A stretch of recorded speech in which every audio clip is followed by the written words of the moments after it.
What's going on, everybody? Birds in the Trap, MMA, back at it again.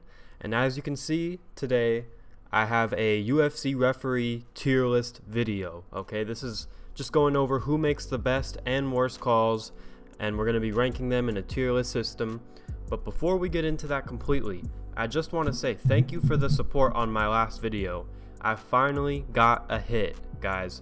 The last video is doing really well. It's at like 2,500 views. A pretty good amount of likes too, and not as many hate comments as I thought, so I really appreciate that. If you subscribed from that video, fucking thank you. Like that's really cool of you, and I hope you enjoyed this video as well. Alright, so getting right into it, we're gonna exit the thumbnail, okay, my high level thumbnail maker, and we're gonna be going to the tier list. Okay, we're gonna be starting off strong with Dan Miragliotta. Okay, I'm going to put Dan Miragliotta at A tier. I think he's pretty solid, and I guess I should kind of go over the criteria, right? I'm looking at who makes the best calls, who keeps himself out of the fight, and overall, like, you know, calling correct fouls, you know, not waving stuff off that's incorrect. You guys will hear my rant in a few minutes for one of these guys, but I think Dan Miragliotta overall is an A tier referee. Yeah, moving on, we have Herb Dean. I feel like people look at Herb Dean as the gold standard for MMA refereeing, which maybe a little while ago, but guys, I'm putting Herb Dean in C tier. Okay, I think he's a C tier referee. You know, he gets a ton of high profile fights, so I think it kind of, you know, gasses up his stock a little too much. I don't think he makes the best calls. Herb Dean is the type of guy, it's either a completely late, like, holy fuck, stop the fight stoppage, or it's just way too early and it's like, come on, bro. And, you know, Herb Dean does things that Dana White has made fun of other referees for. You know what I mean? He's not very attentive during the fight. He can be, but you know, sometimes he is checking his grocery list. You know what I mean? Like someone else who's on the list. If you know what I'm talking about, you know what I'm talking about. Moving on, we have Jason Herzog. I'm putting Jason Herzog in S tier. I feel like the fights that he referee, the fights he refs, I should say, my bad, I feel like they're more likely to end in a finish. Okay, you know what I mean? He's refed a ton of big fights.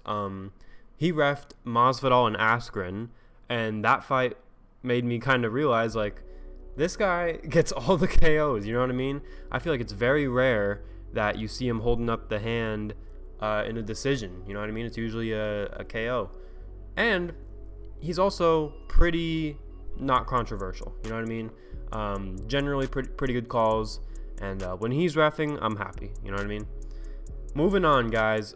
I don't even have this fucker's name up, but he's in this video because he inspired me to make this video.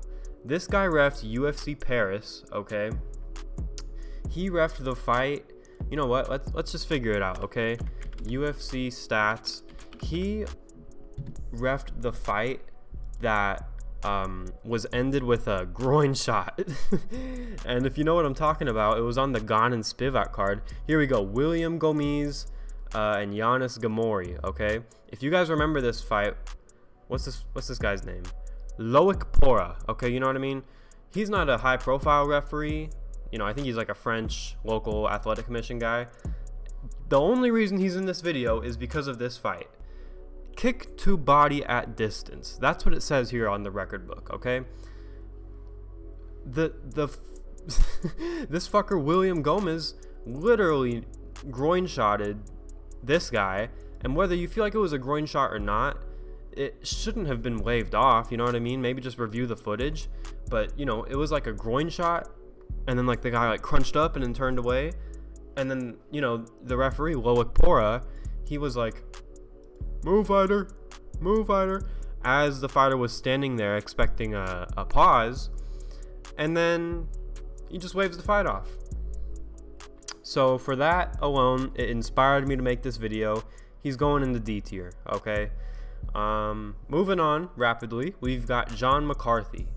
John McCarthy is an OG in the referee game. He's been in the UFC damn near since it started. I don't think he refs for the UFC anymore. I haven't seen him around in a while. I think he works for Bellator, so he can't.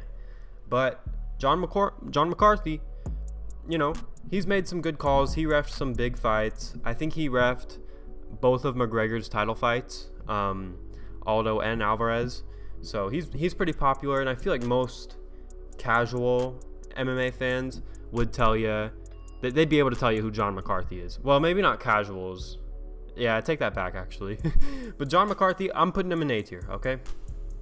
Now, this referee here, this is Dominic Cruz's favorite referee, okay? You know what I mean? No nonsense. Doesn't smell like cigarettes and alcohol. Keith Peterson, okay? Now, I feel like Keith Peterson does a pretty good job. He has an interesting voice. You guys hear him when he starts the fights. He's like, "So you ready? So you ready? Fight!" You know what I mean? Of course, he has the infamous stoppage of Dominic Cruz versus Henry Cejudo. Dominic Cruz got knocked down with a flying knee and then took like 15 unanswered shots after. And Cruz is still mad about it to this day. When you listen to Cruz on commentary, any chance he gets, he'll take a dig at a referee, especially if it's Keith Peterson.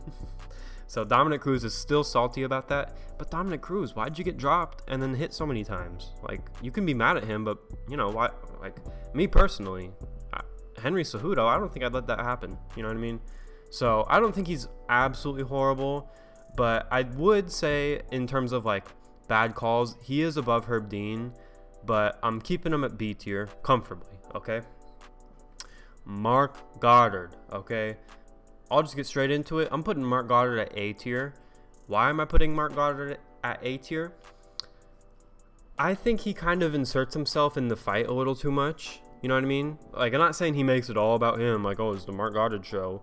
But the most recent example I can think of for this is he was holding up Sterling and O'Malley. He was like, "Don't do that. Stop, please." You know what I mean? Just kind of holding the fight up.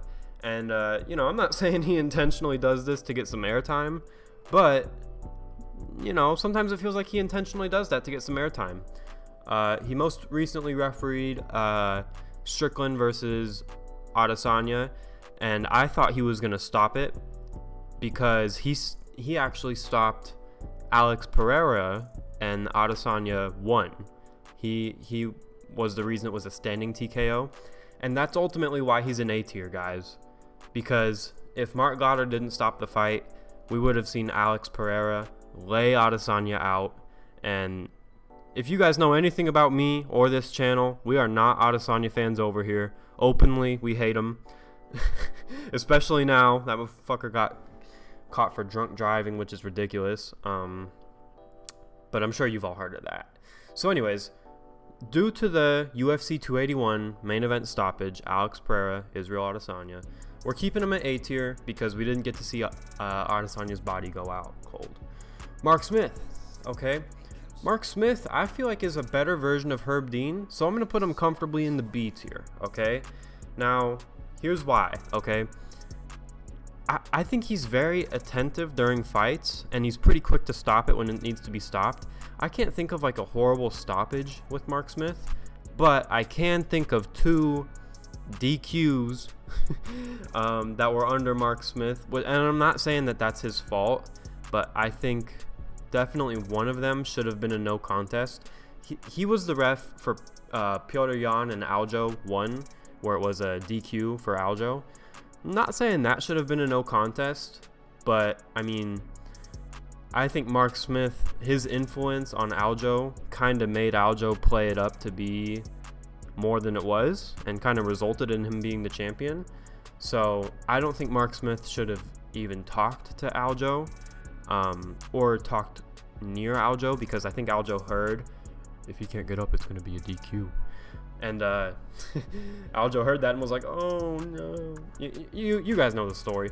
Also, another recent DQ that should have been a no contest in my opinion. Let's see. Yep, right here. Cody Brundage versus Jacob Malkoun. Oh my god. This fight deserves its own damn video, guys. Cody Brundage is a bitch. I don't care that I'm saying this. He took one measly forearm to the back of the head, and he knew he was not going to win that fight, so he took the DQ win. Absolutely ridiculous. And yeah, Mark Smith was the referee for this one, as we can see.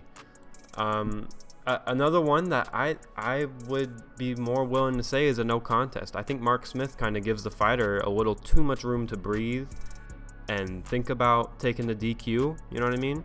I think this should have been a no contest. This fight was absolutely ridiculous. If you guys have seen this fight, let me know in the comments, and if you guys were freaking out the same way I was, because Jacob Malkoun was absolutely wrecking him, and it looked like it was on the way to a TKO stoppage.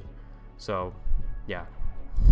With that being said, Mark Smith is in B tier, because other than those two calls, he overall does pretty well. Okay, now the big beard guy. Fuck, what's this guy's name? I just had it. It's Mike Beltran. Okay, I'm putting Mike Beltran also in the C tier because his beard is just a little weird. All right, you know what I mean? His calls aren't horrible, but his beard is weird. That rhymes, so he's in the C tier. Now, guys, we have the two big ones, the two most controversial referees in all of MMA. I'm just going to save us time. Mario Yamasaki, D tier. Steve Mazzagatti, D tier.